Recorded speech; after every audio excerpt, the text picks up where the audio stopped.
All right, guys. First fight of the night, we got Gabriela Fernandez. She's going to be taking on Julius Stolyarenko.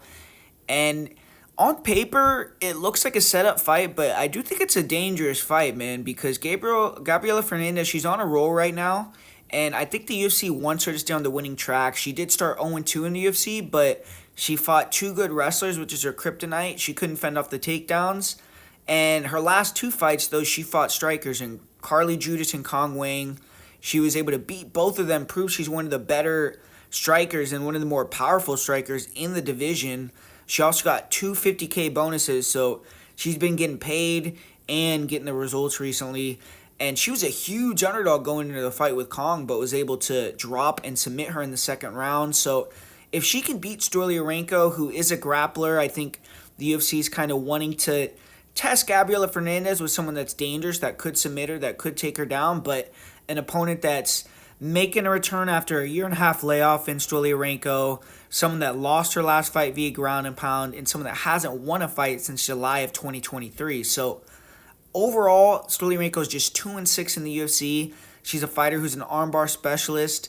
She wants to time a takedown, pull guard, try to take your arm home with her. She has 11 wins. 10 of those wins are first round armbars. So if she can't hit the armbar in the first 5 minutes, her win rate goes way down. She's only 1-7 in fights that have gone past the first round. And she usually gets finished herself. She's been finishing 5 of her losses as well. So at 2-6 in the UFC, every fight is a must win. So the pressure is on for Stolyarenko. And honestly, the fight's just going to come down to if Stolyarenko can time the takedown early, get into a dominant position, or even pull guard and snatch the armbar. She's a one-trick pony pretty much, but it can be hard to stop because on the feet, she isn't terrible. She will counterpunch. She pushes her punches. She has no power, but she's durable. She's done Lethwei, some other sports that are even more brutal than MMA. So if you cut her, if you hurt her, she's still going to stay in the fight. And she's been finished on the mat in her losses for the most part with ground and pound. She'll go all out for the submission. She'll put herself in a bad position, and then she gets finished. So it's either she hits the sub or gets ground and pound sometimes. But Fernandez, good striker, throws heat, major power in her hook. She'll walk fighters down. She's planted it upright, so she does slide in and out. She throws hard, but it does allow fighters to get in on her hips, wrestle her. She comes in tall. She will overextend, and she's willing to stand in the pocket as well and wing punches, which if you can kind of get her to think she's going to strike with you and then level change, you could take her down. And she's okay takedown defense against the cage, a lot better than she does in the middle of the octagon, but she still can be taken down if you're relentless with takedowns against the fence. And when you do put her on her back, she will throw up some submissions, but for the most part, she's really just laying flat on her back. This is one of those fights where it's hard to pick the underdog because of the track record and other factors, but don't lay the chalk on Fernandez. Stolyarenko is not that old. I mean, similar ages with Stolyarenko being 32, Fernandez 31. Stolyarenko is actually the taller and longer fighter too. Fernandez is not proven she can beat a grappler, and Stolyarenko, even their losses, has had moments in certain fights. So it's just going to come down to Fernandez makes mistakes, I feel. Fernandez, if she lowers her stance, she fights more boxing oriented, she could dominate with pressure, power.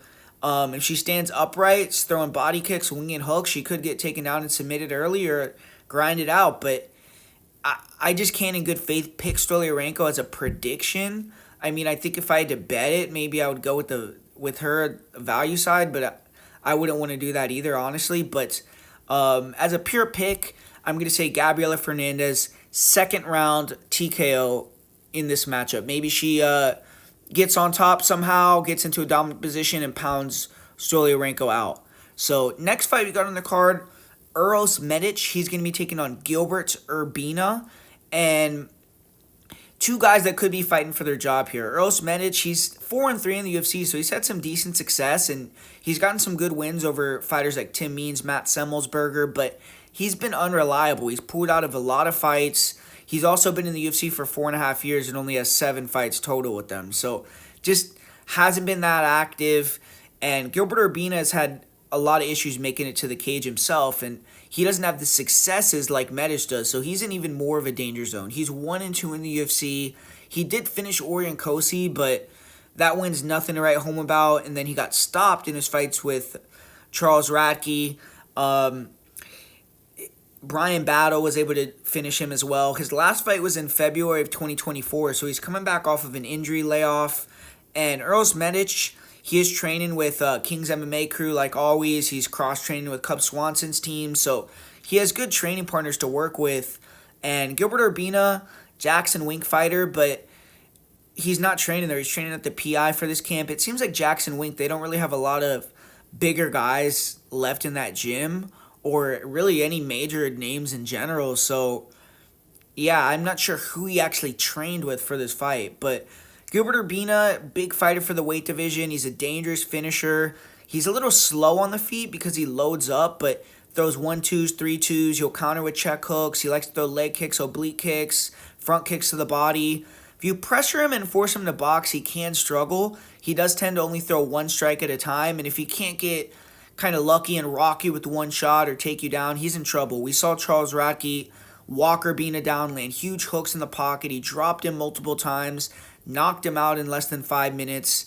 And Gilbert Urbina is a good grappler. He's good in the tie clinch. He has nice knees. His wrestling is decent. But he's sloppy on top. He's aggressive. If you aren't a good grappler, he can kind of just overwhelm you and take you out. He has a few rear naked choke wins, some ground and pound wins. But all his finishes besides his body kick over Orion Kosi have been against low-level guys on the mat. So the game plan in this fight has to be grappling. If he can get the fight on the ground, he has a chance to finish.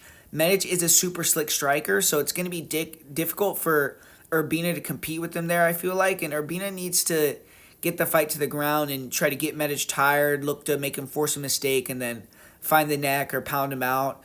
And for Eros Medic, he's southpaw. He has amazing kicks. He throws fast kicks to all parts of the body. He's very snappy with his jab, big power in his left hand. He'll throw a good straight, good left overhand. He has a nasty left uppercut. And he's good at controlling distance, probing with jabs, front kicks, leg kicks, and then pull countering.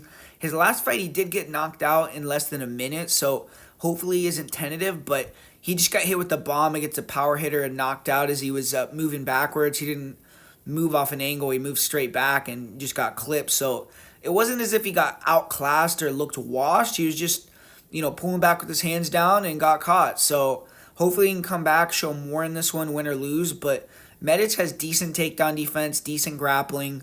Early on when he's fresh, he is hard to take down. He can make you pay. He'll throw elbows. He'll try to land shots off the break. He'll try to pull you into a big knee or something. And he will work to stand back up when he's fresh too pretty effectively. You have to break Medic down. You have to take his will, and then over time he will start to wilt a little bit. But I don't think Urbina has the cardio to really grind him for a full fight. So he needs to get Medic down and hunt the finish. Medic needs to be ready to scramble, needs to be ready to defend aggressive back takes or just someone trying to jump on his neck. And but most importantly, just don't even end up on bottom if you're Medic, and that's what you want to do. But Medic himself does get tired, but I think he probably has the better conditioning out of these two, and he has more experience against better guys in longer fights. But I think Medic should win this fight unless he's just totally washed. It's been since April of 2024 since he's won a fight, but he's only 32. This is a good matchup for him. Urbina is slow. Medic should be able to use his kicks, make Urbina come to him, and then I think he can catch him coming in or land in the pocket. And he's also going to be able to land in close range. Urbina is so long, so Medic has to not get out of position like he did versus Soriano, at least early, and cut angles, be a little sharper. But he's the much better striker, and I think he should be able to keep it standing. And unless Urbina goes out there, gets a quick takedown and finish, I think Medic will win either late first round, early second round, KO, TKO. Give me Eros Medic to defeat Gilbert Urbina. And next fight we got on the card here, we got Priscilla Zombie Girl Cachoeira taking on Joselyne Edwards. And 135, both these girls are veterans. They have more than 10 fights in the UFC. Edwards, 6-4. She's looked impressive in her last two fights. She got back-to-back finishes. And the UFC was going to reward her with a big name. She was supposed to fight Mayra Bueno Silva, but Silva pulled out. Now she's fighting Zombie Girl Cachoeira. Cachoeira's 5-6 in UFC, and she goes out there to collect skulls. I mean, 4 of her 5 wins are knockouts. Her last fight, she fought another big puncher in Joselyne Edwards, had a favela brawl and got a sick uppercut knockout.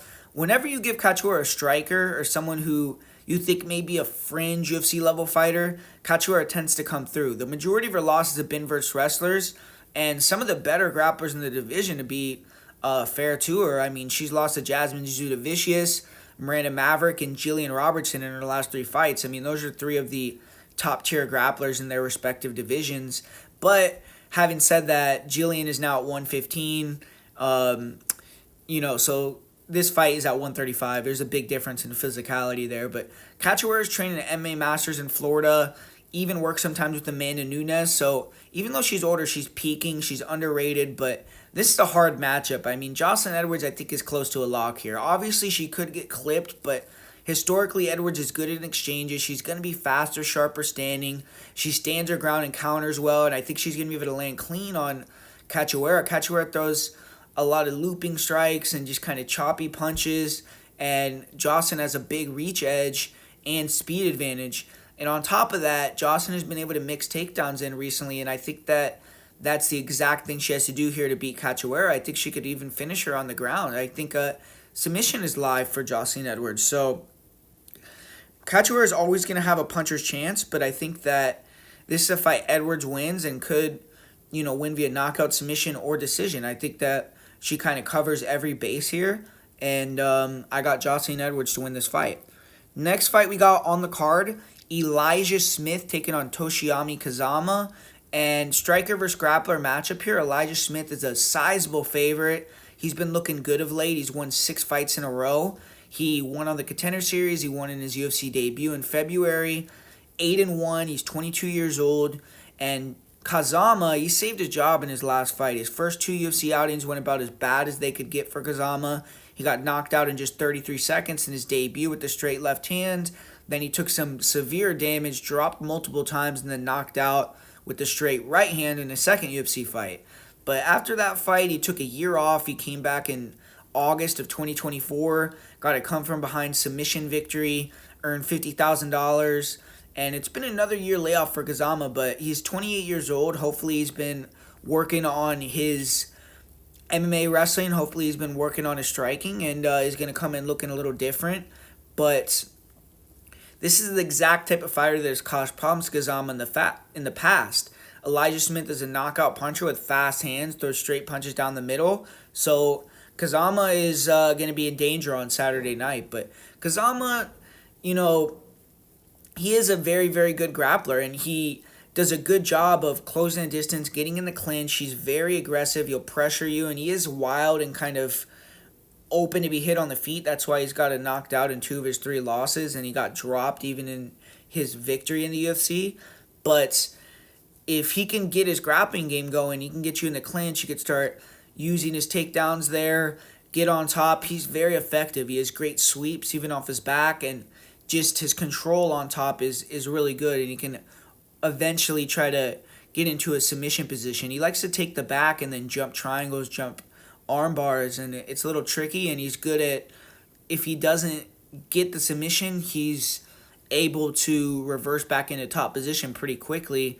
But I think Elijah Smith has a good resume, man. I mean, he's beaten former college wrestlers like Christian Strong, who's currently 9-1 as a pro fighter. He's beaten good strikers. He's beating crazy personalities and grinders. He's beaten super athletes. Like, he's been in there with guys like Dimas Chapas, who's a great striker. Aaron Tao, who looks like a freak that's going to maybe scare you a little bit. Josh Walker, great athlete, very long, rangy guy. And you could argue that this is the best pure grappler that Elijah Smith has fought, but it's even a little hard to say that. And, watching these 2 guys, it's just hard to see another outcome besides an Elijah Smith knockout. Smith does a great job evading takedowns. He is moving around. He has great footwork. He's always cutting angles, nasty counter straights and hooks, good uppercuts. His takedown defense is on point. He is a former wrestler. And Kazama's reckless on the feet. He just throws single shots. On top, he's really good, but I don't see him being able to get the fight to the ground. He's too hittable. He doesn't have the best chin. He's got knocked out in round 1 twice. He got dropped in his other fight, like I said. And Elijah Smith's one problem right now is cardio. His last fight, he went hard for 15 minutes. He had a good performance against a strong veteran, so he's only going to keep improving his pacing and everything like that as fights go on. And this fight, he probably doesn't even need that. I'm going to say Elijah Smith, first round knockout in this fight. Next fight we got on the card, Julius Walker taking on Rafael Cerqueira. I mean, really shitty fight here. Two guys that I don't even know if they're UFC level, but Julius Walker, 0-1 in the UFC so far. He lost a short notice fight to Alonzo Menefield, and he actually performed fairly well against a guy that's, all things considered, a very good fighter in the weight division in Menefield. And Cerqueira, 0-2 in the UFC, and he's been knocked out in round 1 in both losses. So he's yet to show much of anything. He just got steamrolled. Julius Walker at least had some moments. He went the full distance. But regardless, man, I think the loser might get cut if they on Saturday night, whoever loses. So it's a must-win for either guy. Cerqueira, good athlete. He fights like a little guy on the feet. He has his hands down. He bounces in out of range. He tries to pressure with feints and straights. When he backsiders to the fence, he'll flurry. He has speed. He has some finishes versus low-level guys with body kicks and head kicks. And defensively, he will slide in and out of range pretty well. But that's created bad habits for him because he'll pull back with his hands down. He likes to try to parry punches when he's backing up, and it's like, that's idiotic. Why are you pulling your chin up and pulling your hands away from your face? And then when he gets backed up, he's trying to shell up against the fence and just wait for fighters to stop throwing. But both his fights in UFC level, he just covered up against the cage and got stopped. So that's clearly not a good defensive strategy against better fighters. And Cerqueira, he has a few submission wins, but he doesn't really initiate wrestling. If you do try to take him down, I've seen him reverse guys, put them on their backs, and he's taken down some guys that looked really unimpressive. He does train with Jailton Almeida and stuff, so maybe, he's going to have some grappling chops, but it's hard to say that. I mean, the guys that he's been able to out-grapple have been really low level, but I will say he hasn't had someone that's been able to really just take him down and show a hole in his game in that sense. But his conditioning is very much in question too because he doesn't have very many long or grueling fights in his career. And Julius Walker is the opposite. He's a grinder. He pushes the pace, tries to get the wrestling going immediately. He'll push fighters to the fence, look to get them down. He has been able to get the back and finish fighters pretty quickly in recent wins. His chin is super good. He could take a ton of punishment. His striking isn't great, but he has long arms. He'll throw from awkward angles, 1-2s. He'll mix exchanges in the pocket. He'll feint the level change, come over the top. Decent kicks. I've seen him mix in knees and elbows. And he's the way more durable guy by far, even though he may not be as sharp of a striker. And he's also younger. He's going to push the pace. I think he's going to be more confident and aggressive than Cerqueira will be. And Walker should win and finish this fight just off cardio and durability alone. If he's aggressive, he pressures, I think he will either find the chin or get on top and take Cerqueira out. At this weight class, anyone can land the knockout, but Walker's durable and he's eating big shots. And maybe Cerqueira's grappling will surprise, but kind of blindly saying that's going to happen, I don't think is a good strategy. So, I think Julius Walker, and I'll say first round knockout for Julius Walker in this fight. And first fight on the main card here, we got Eric Anders. He's going to be taking on Christian Leroy Duncan. New school versus old school matchup. Eric Anders, he's been in the UFC for almost 10 years at this point. Christian Leroy Duncan, he's had some fights now. He's 4-2 in the UFC, but he has only been in the promotion for a couple years, and he's someone that is viewed as a prospect.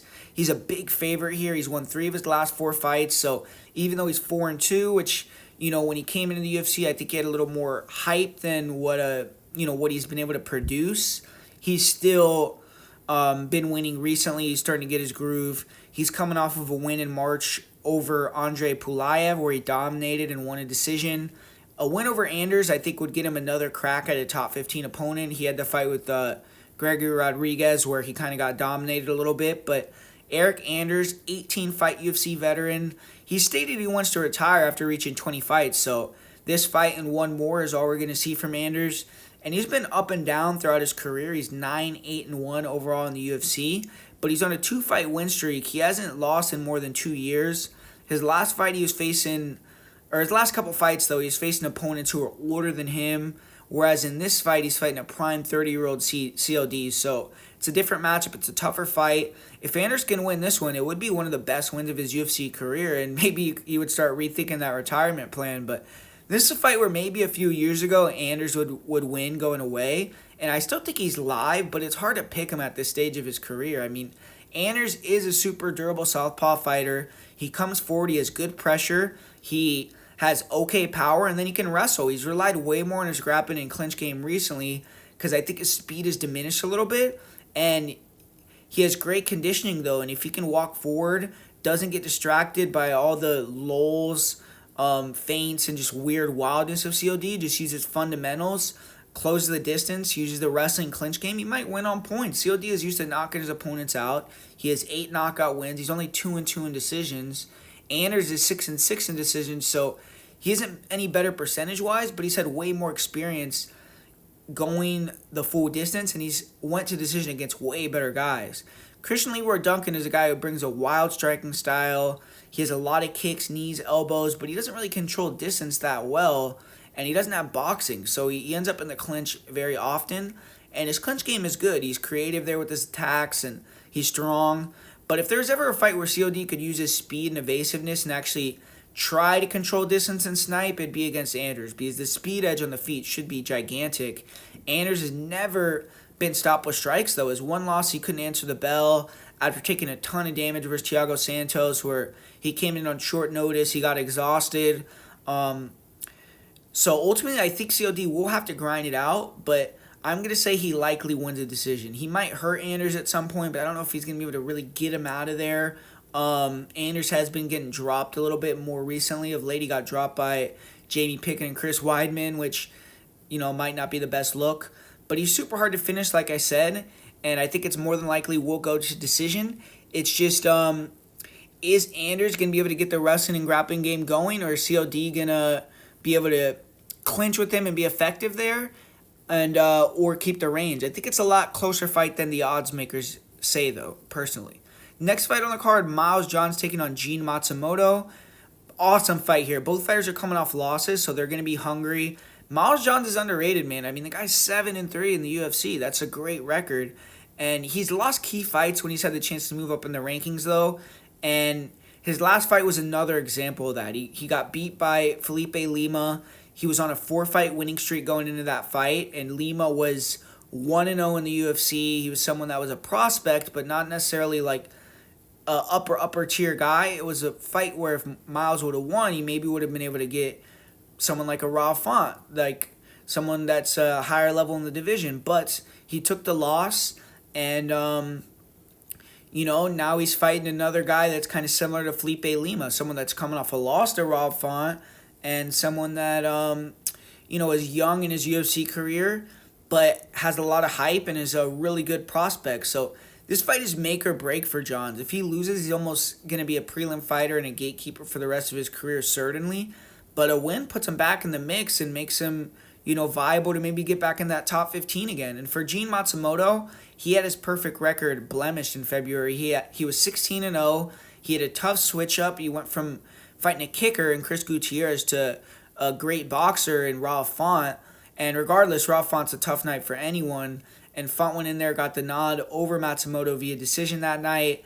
Matsumoto is still only 25 years old. He's gaining experience, and now he knows what it feels like to take a loss. So I think he's going to be extremely prepared, hungry to get back in the win column. And Gene Matsumoto, he's a powerful striker. He's clean, he's sharp, he's technical. He likes to walk you down. He'll cut the cage off. He'll switch stances. Clean striking. He throws some really nice jabs, crosses, hooks. He likes to counter primarily. Clean 3-2s, 2-3s. He's high volume, though, and he keeps the pressure on. He'll feint to open you up and then let go. And he's willing to give ground sometimes in order to counter, which he's accurate, but it's what can get him pushed against the cage. He also doesn't move his head, and he's there to get hit himself. So if you do have good boxing or able to be comfortable in exchanges like a Rob Font, you can land on him. And we saw that in his last fight. He kind of turned into a wrestler against Rob Font. And Matsumoto was able to get some hard counters in there. He rocked Font at one point, but for the most part, he was outstruck the whole fight. You have to pressure Matsumoto. You have to keep long strikes in his face. You have to make it more of a dog fight, not make it a technical sharpshooter fight to get to Gene Matsumoto. And Matsumoto's wrestling grappling is serviceable. He can be held against the cage, but he's decent at defending takedowns there. Sometimes I will say, though, he does drop his hands off the brakes. Like, Brad Katona hit him with a few heavy elbows. He needs to be a little bit more weary of that, but his wrestling defense isn't the best either. He gave up some easy takedowns versus Dan Argueta. He got controlled for nearly the entire first round. Argueta was able to stay sticky when Matsumoto worked back to his feet, and Matt returned him a few times as well. But Matsumoto, what he's good at is staying calm. And if you move into a mount or a position where Matsumoto can explode or reverse, he's good at finding the time to do that, getting on top. And then if he does get held down for an entire round or controlled, he comes into the next round fully fresh because he doesn't really waste a ton of energy. But in that Argueta fight, we saw exactly that, where Argueta was winning early. He got takedowns in the first round. He got takedowns in the second round. But Matsumoto started to get back up easier, reverse a top position when Argueta started to get a little more tired and Matsumoto was still fresh. And then when they got back to space, Argueta was very sloppy, and Matsumoto jumped on that guillotine and got him out of there. So Matsumoto has 5 front choke wins. That is going to be what's dangerous if you do try to wrestle him. He's, main weapon is grabbing your neck.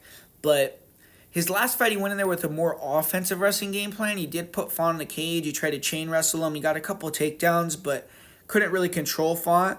And Matsumoto, though, I like the guy. He doesn't waste a ton of energy. He isn't bouncing or feigning around. He's not someone that's really, super explosive until he has to be. And he's just very technical everywhere. And Miles Johns is an exploder. On the feet, he likes to use a lot of lateral movement. He'll pull fighters into his signature power jab, into his lead hooks, into his overhands. He has a low stance, and he's always coiled, ready to explode in as well. Pretty major power. So even though it's a one strike at a time for the most part for Johns, it's effective. He only needs to connect clean a few times as well to rock someone or knock someone out. And he's very technical, and he's a dog too. So he'll take your best shot. He'll let you know about it. He'll keep coming forward. The main issue with the striking of Johns is just his speed because of the fact he's always loading up. On top of that, he's low volume. But he's fought with an edge to him recently. Like his last fight, you could tell he came in mean. He had a chip on his shoulder, and he gave Lima a hard fight. He needs to come in with that same exact mentality against Matsumoto. And Miles Johns' wrestling is on point. He's explosive. He doesn't shoot or get a ton of takedowns, but when he does get fighters down, he can hold them down effectively. He's great at riding guys. Takedown defense is pretty elite as well. His last fight was his first fight in the UFC where his opponent scored more takedowns than he did, so he's been very good overall with his wrestling. And he does give his back when he gets taken down, though. He's good at staying safe, and he will turn in, get on top. He did that versus Cody Gibson. He did it versus Felipe Lima. But, maybe someone with better back control could exploit him there. But I think he has to wrestle first and hard in this fight to me. If he comes in good shape and is able to get his wrestling going early, he definitely has a shot to win. I do believe it will be hard for him to get inside, but ultimately, if you can make it more of a wrestling match, his big punches could find the target later in the fight. He has to be careful not to really overextend or give up takedowns because against Felipe Lima, he was, I think, too amped up a little bit. Even though I was saying I like the edge from him, he was getting wild and kind of overextending, giving up takedowns. He needs to be a little smarter. But this fight reminds me a lot of Gene Matsumoto versus Brad Katona. Katona was bouncing around. He was looking for counter punches over the top. He mixed in some clinch and takedown attempts. Matsumoto was able to D up all of Katona's takedowns for the most part, so I feel like he'd probably be able to defend John's takedowns. Maybe Johns is a little better wrestler, but, if I was Johns, I would try to bully him on the fence and then try to land off the break, see if that hole is still there, and then use that to maybe, if you land off the break, then shoot in again, reshoot and try to take him down. But Matsumoto is going to be the fighter going forward. He's the sharper striker with more variation. He has better footwork balance. He's always in the correct position. He's good at controlling range. He has more volume. Johns will have to rely on wrestling hard, which is unlikely because he hasn't done that in a fight in a long time. He could land a bomb and rock Gene, but I just think he's not going to be able to work his counter-explosive game that effectively, and he's not the best when he has to go forward, so it's a tough matchup for him on the feet in this fight. Matsumoto should be able to beat him pretty easily, I think, but John's will hang tough. I think he's going to remain dangerous for the whole fight, but John Matsumoto is going to be my prediction to get the victory in that one. Next matchup we got on the card here, Andre Fili taking on Christian Rodriguez. Andre Fili making his second appearance of 2025. He's looking to get back in the win column. Rough showing in February for him. He fought Melky Costa. He got dropped and then submitted in the first round.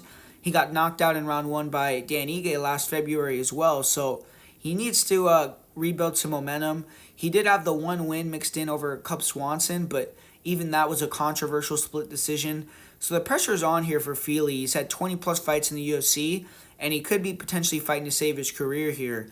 Across the cage from him will be 27-year-old Christian Rodriguez.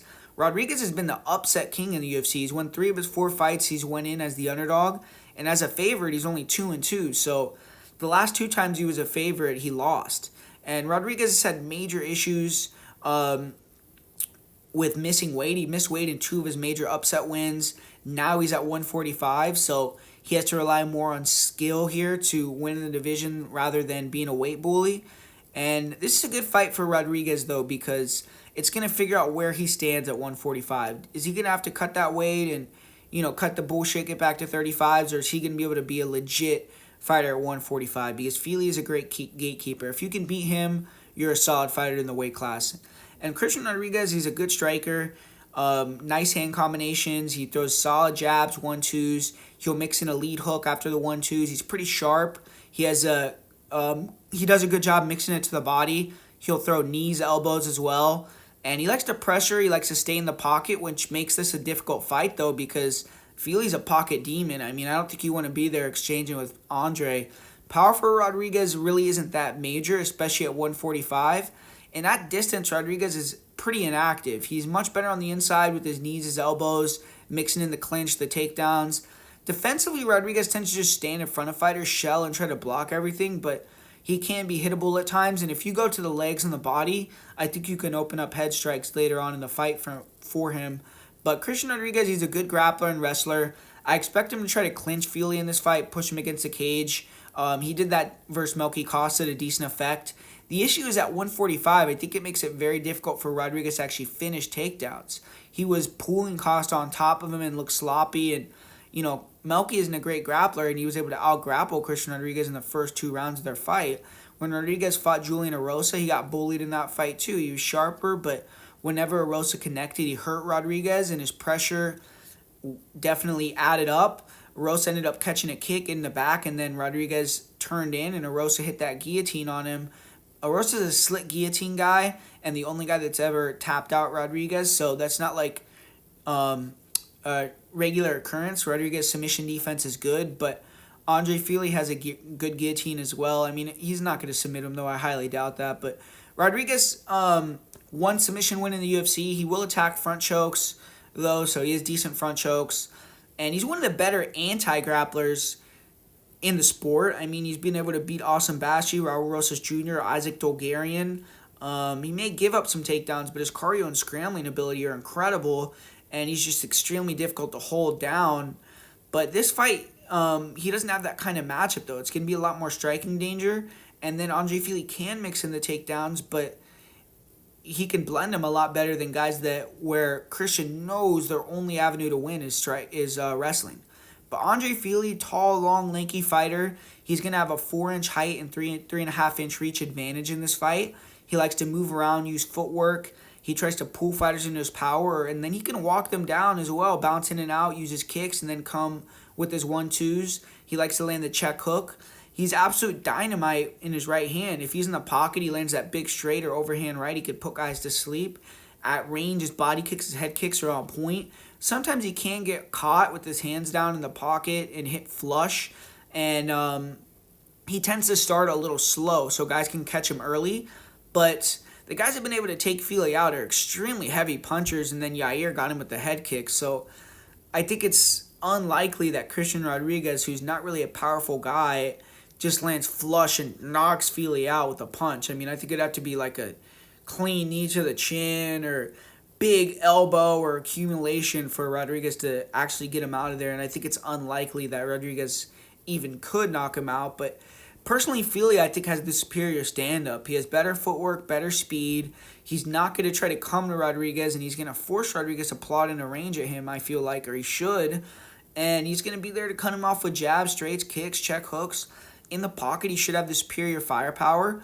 And then Andre Fili's a good grappler and wrestler as well. If you watch his fights, very few guys have been able to control and beat Fili with grappling in his entire career. He's only been held down or taken down against Bryce Mitchell, really, in any recent fights. Fili's only been taken down more than he's taken down his opponent in 2 of his last 15 fights. I mean, he's the bigger fighter. He keeps the range well. He's likely the stronger guy. I think his length is going to make him hard to bully or take down in the clinch. Training at Team Alpha Male, you know that he's dealing with grinders and wrestlers for years and years. And Fili is a good blast double himself. If Rodriguez gets wild trying to chase Fili down, Fili is going to shoot in on him. And I don't expect Fili to hold Rodriguez down, but he could get a few doubles potentially and kind of use that to differentiate himself. And he is getting older, so he might not have quite as elite as cardio as he used to, but Fili still has pretty top-notch conditioning, and I think Rodriguez would need to apply serious pressure to gas Fili. I mean, give me Fili in this fight. He has the better stand-up to me overall. More power. He could wrestle. He can land off the back foot at range. I think he can be way more effective at distance. If he pressured Rodriguez, I think the check hooks, and I think he can get the better of the exchanges in the pocket. I'm a little worried about Fili's chin just because of deterioration, but Rodriguez lacks power. If Rodriguez could put some combinations on him or get him to shoot a bad takedown and snatch the neck, then, hey, I think he can get the win. But I feel like Rodriguez is a little bit finisher bust, whereas Fili has knockout equity and decision equity. And as the underdog, I think he's the clear value side in this matchup. So give me Andre Fili to defeat Christian Rodriguez in that matchup. Next fight we got on the card, Joselyne Lucindo. She's going to be taking on Angela Hill. And Angela Hill, she's looking to etch her name further into the annals of history as she enters the octagon for a record 28th time. She's made 27 walks to the octagon so far. She's 13-14, so she's up and down, but she's fought the cream of the crop, and she's only gotten better as she's gotten older. She has the record for the most wins of any strawweight in UFC history, and the next time she wins a fight, she's going to tie Amanda Nunes for the most wins of any female fighter across any weight class in UFC history. So she only needs 2 more wins to put herself first overall for the most wins of any female ever in the UFC. And a win would also be 4 wins in her last 5 fights and have Hill right back in talks for maybe a main event or a big-time matchup in her next fight. Her opponent, Joselyne Lucindo, is continuing to face the old guard of the UFC strawweight division. She fought Polyana Viana, she fought Karolina Kowalkiewicz, she fought Marina Rodriguez, she fought Amanda Lemos. Now she's fighting Angela Hill. 4 of those 5 fighters have had 10 fights in the UFC, and then Polyana Viana had been in the UFC for years and had 8 fights with the promotion. For the most part, Lucindo's been able to get the wins, but her last 2 fights have been a bit lackluster. She struggled hard versus Marina Rodriguez and was a little lucky to win a split decision. Her last fight was a complete dud. She got dominated by Amanda Lemos over 15 minutes. But Lucinda is still only 23 years old. She has a ton of room to grow and get better. Win or lose, this is a great matchup. It's a learning experience for Lucindo. She's fighting an opponent who's seen it all, is forged through the fire, and is still a very difficult fighter to defeat. And Joselyne Lucindo, she's well-rounded. On the feet, she's speedy. She likes to stand at the edge of range, counter with hooks over the top. She controls the center well. She'll slide back, counter with the left or right hook. Extremely counter heavy though, so she can be inactive in low volume versus less aggressive fighters. And almost everything with Lucindo is a hook too, so she can get clipped with straight shots. She will throw some kicks, but her kicking game is not really all that effective in my opinion. She's also heavy on her lead leg, and we saw Amanda Lemos drop her a couple times with leg kicks. But Lucindo, she wants to force the clinch, and when she has the speed edge, she's hard to deal with on the feet, but I think she's going to try to grapple in this fight. She's solid in the clinch. She throws some knees, elbows. She is small for the division, so she can get out-muscled at times. Like her last fight with Amanda Lemos, she would initiate the clinches, but then always was the one that ended up on her back in the first 2 rounds. But she has solid top pressure, good top control. She is more of a lay-and-pray fighter, but she's decent from half guard and side control. She'll look to set up some submissions or get the crucifix. Her last fight with Lemos, off of her back. She was just laying there. I mean, she looks pretty bad on bottom. In other fights, she's able to use leg locks to sweep, but versus Lemo, she kind of just got smushed for the most part. She doesn't want to be on bottom versus Angela Hill. But round 3, Lucindo did come out hard. She got a takedown. She got some control time, but it was just a little too late after she was controlled for over 5 minutes in the first 2 rounds. And Lucinda has good conditioning. She's only going to continue to get better. But recently it seemed like she might have taken a little too much too soon. But this is a step down with Angela Hill. We'll see if she can have another stellar performance here and look a little better. But Angela Hill has turned herself into a well-rounded fighter. She's always going to be a striker first.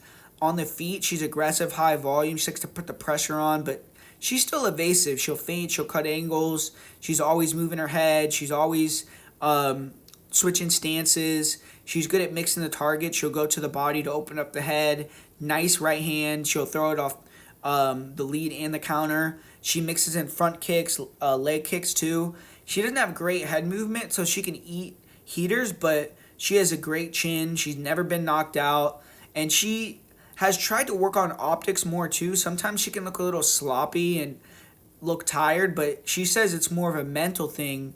It's not that she's actually tired, but most of the time when Hill struggles on the stand-up, it's against aggressive pressure fighters. Hill doesn't hit all that heavy, so if you are willing to go out there and kind of force a brawl, take some shots to give some, you can overwhelm Hill. She struggled too with some really fast opponents. So Lucindo, I think, is going to have to show a little bit more of an ability to blitz. I mean, that's what's really given Angela Hill issues. Mackenzie Dern blitzed her with straights, used that to take her down. We saw Tisha Torres with the blitz, Tabitha Ricci with the blitz. I mean, and Lucindo's not really someone that brings that on the feet. So I think it could be a staring match for a lot of this fight where Hill's just fainting on the outside. Lucindo's standing there at the edge of range waiting for Hill to come to her.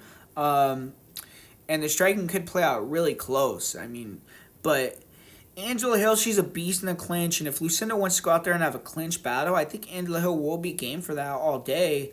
Angela Hill has great head positioning. She's very good with her control, with her elbows. She's good at catching kicks or just crashing the distance when someone kicks and off-balancing them. And if I'm Lucindo, I'm holstering the kicks in this fight. Her kicks aren't fast or that great, and I think will only lead to Lucindo getting taken down or clinched up. So just try to use boxing only and clinch work. But on top of her offensive standing in the clinch, Hill has improved her body locks as well. And Hill has worked with a lot of judokas for years, like Jenna Bishop, Jessica Panay, and she's learned some tricks there. She also has had some evolution in her grappling where she got submitted a couple times earlier in her career, but now she's been in there with Verena Jandaroba, Mackenzie Dern, Tabitha Ricci, some really high-level grapplers, and she's been able to not get subbed. But, this fight's a hard one to predict because I think that Angela Hill is the better, more well-rounded fighter, but Lucindo, if she can time the takedowns and she has good body locks, she could just potentially hold Hill down. Hill, if she can win the clinch exchanges and get takedowns of her own, she will win this fight for sure. She also has better striking to me, but Lucindo has good speed and counters. She's just basic and low volume, whereas Hill feints and is more well-rounded with her attack. I think she's gonna be the fighter going forward too, and I think Hill should be able to pressure with longer punches when she backs Lucindo up. But if I'm Hill, I'm going to the legs and the body. I'm trying to use that to open up the head, and then defending the takedowns. I do think it should be closer to a pick'em, so Hill is the value side, but something is telling me Lucindo is going to win this fight, and I should pick Lucindo. So I just think she'll probably be able to get body locks and stall out on top, earn a boring decision. So that's going to be my prediction. I'm going to go with Joselyne Lucindo there. And co-main event time, Steve Erceg. He's going to be coming in here taking on O'Day Osborne. And Steve Erceg, desperate need of a win here. The Australian fighter was almost on top of the world a little over a year ago when he entered a title fight with Alexander Pantoja, and he made the fight razor close. He was the closest to beating Pantoja during his title reign, but he came up short, and then he's lost 2 fights in a row after that to make his losing streak 3.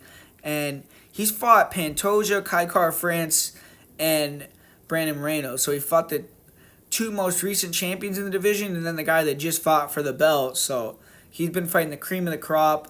Now he's getting a step down. It's also his third opponent he was offered for this date. So shout out to Steve for even staying on the card. He was going to fight Alex Perez. He was going to fight Hyung Sung Park after that. But now he's set on a fight with O'Day Osborne.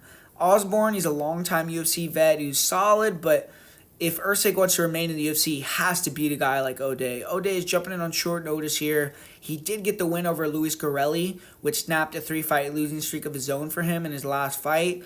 But he's 5-6 in the UFC. He's 33, so it would be a terrible loss for Usyk. And for O'Day, if he's ever going to turn the corner and go on a run, this is a must-win for him as well. And O'Day, obviously he's going to be dangerous because he has power in his hands. He controls distance well. He's very fast. He tries to come with the 1-2s, 3-2s. He'll counter too. He has good knees. But I just personally think Steve Usyk gets a KO or club and sub here. I don't got a ton to say about this breakdown. Osborne is dangerous. He won't have to deplete himself, cut down to 125, so maybe at 135 he'll be even a little better. But it's short notice for him, though, and do or die for Usyk. Usyk is a sharpshooter. I mean, the guy is really good. He has a bladed stance. He throws really sharp hand combinations. I think that his pressure is going to get to O'Day. I think he's going to force O'Day to make mistakes, like throw a flying knee with his hands down, like we saw him do in another fight and get knocked out, or just overextend and leave an opening. And I think Usyk is going to capitalize on that and knock him out. And I think Usyk, if he times a body lock and gets on top of O'Day, he could potentially get into a dominant position and submit him as well. So O'Day Osborne is live because he's dangerous, and early on in the fight, he's going to have a chance to, if Steve Usyk moves straight backwards, maybe O'Day could come over the top of the switch stance attack like Kai Kara, and he has the power to connect and put Steve Usyk out like a lot of these smaller guys don't. But Steve is just better everywhere. I think he's sharper. He's the guy that had the preparation. He's the guy that's less of a flake, and I think he's going to knock O'Day Osborne out or submit him in this fight. Finally, we got the main events. We got Roman Dolidze. He's going to be taking on Anthony Hernandez. Awesome fight, man. I mean, what a clash of styles here with arguably the best grappler at 185, or one of the best grapplers at 185, especially off of his back. I mean, we've seen the short periods of time that Roman Dolidze has been on bottom. He's just constantly attacking, and his offense is creative and amazing. And he's fighting the ultimate grinder, the Marab of 185, Anthony Hernandez. He's just been going out there, taking guys down, setting ground and pound significant strike records, getting 8 takedowns minimum in every fight. I mean, the guy's just been out there putting a grind clinic on everyone that he's been in the cage with, and his conditioning is top-notch. He's someone that comes in with a bulletproof mentality as well. Like, almost every fight that Anthony Hernandez is in, he's getting his ass whooped early, and he's able to adjust and then figure out how to get his game going and win the fight. And, man, I mean, just what a clash of styles. On the feet, it's going to be really sloppy. I mean, Roman is, I guess you could argue, the better striker, technically, and he's a little bit bigger of a guy, but he's super slow, man, and I feel like Anthony Hernandez is going to be able to move, stay out of range for Roman, and be evasive and hard to hit because he's just going to be way faster. And then with Hernandez on the feet, I think kicks are the game, man. Leg kicks, body kicks, head kicks, and then obviously don't be afraid of wrestling to leads. The one thing I like about Anthony Hernandez, and I don't hear a lot of people talking about it in this matchup, is watch his fights. He never goes in people's guards. Very rarely do you see Anthony Hernandez take someone down with like a blast double, end up in full guard, and just hang out there. He's always taking you down with the upper body lock takedowns. He's getting into a more dominant position right away when he gets you on your back, and he's riding you out. He's avoiding going in your guard and being in these dangerous positions, and he just floats on top. If you do try to hit a sweep or get some jiu-jitsu going, he's going to be able to kind of nullify it. You have seen him get swept a couple times, and sometimes he will shoot some really bad takedowns, and he can get reversed to end up on bottom. We saw that when he was fighting Shabazian. It seemed like he was really uncomfortable on the feet, so it led to him to shoot some bad takedowns early. But with Roman, I don't think he's going to have that much uncomfortability on the feet. I think he can get takedowns really easily too. And Roman, I mean, yeah, his fight with Jack Hermanson, that was amazing, where he was able to get that calf slicer, use it to take the back, and then finish Jack Hermanson on bottom. And the way that he was attacking off of his back was just incredible. But how long can he really keep that up? Because with Hermanson, yeah, he got taken down in the first round. He attacked a submission. He was able to create space, get back up to his feet. Second round, he got taken down. He attacked super hard with like multiple armbar and leg attacks until he got into that position, which, I mean, that was a crazy position he got into. I haven't seen anyone else in an MMA fight really be able to get in that position. But so when he got it, he got it. But what if Anthony Hernandez stuffs submissions from Roman for 3 minutes? Is he going to keep throwing them up and throwing them up for 25 straight minutes? I mean, I think he probably has 1 or 2 rounds to hit that submission on Anthony, as long as Anthony stays locked in and just doesn't do anything stupid in the later rounds. I don't think Roman is going to have the gas to just keep pushing and pushing those submissions off bottom. And on the feet, I think if Hernandez can get the takedowns going, he can compete on the feet just fine. You know, feint the level change, come over the top, use your kick, stay at range. You're going to be the faster guy with more ability at distance. Roman is just super stiff. But Roman is live in this fight because he has a chance to sweep Hernandez early, or if Hernandez shoots a bad takedown and Roman can use that to get on top, he's going to have a great chance to finish that fight early on, a better chance than a lot of these guys that Anthony Hernandez has been fighting. Like, you look at Anthony Hernandez's most recent, or I guess he did beat Brendan Allen. I didn't think he looked the greatest in that fight either. Brendan Allen made a lot of mistakes, but you look at his fight like with Michel Pereira. Michel quit so quick. I mean, I didn't really view that as an elite victory. And the line's getting a little out of hand. I mean, you look at Roman at plus 270, that's getting a little appealing. But I still think Anthony Hernandez, the guy's conditioning is out of this world. I think Roman, you know, people were talking about how his conditioning looked good versus Vettori, but I don't know. I don't put too much credence into that. And there was no grappling in that fight. I think that Roman, you know, he's going to have a chance first 2-3 rounds to catch a submission. But after that, I do think that Anthony Hernandez's pressure and just his MO is going to get to Roman like it has everyone else. And Hernandez is going to take over, man. So that's my full card breakdown and predictions for UFC Fight Night Dolidze versus Hernandez, UFC Vegas 109. Hopefully you enjoyed it. Hopefully you learned something. Hit the like button. Put a comment down below. Let's try to get as much interaction on this video as possible.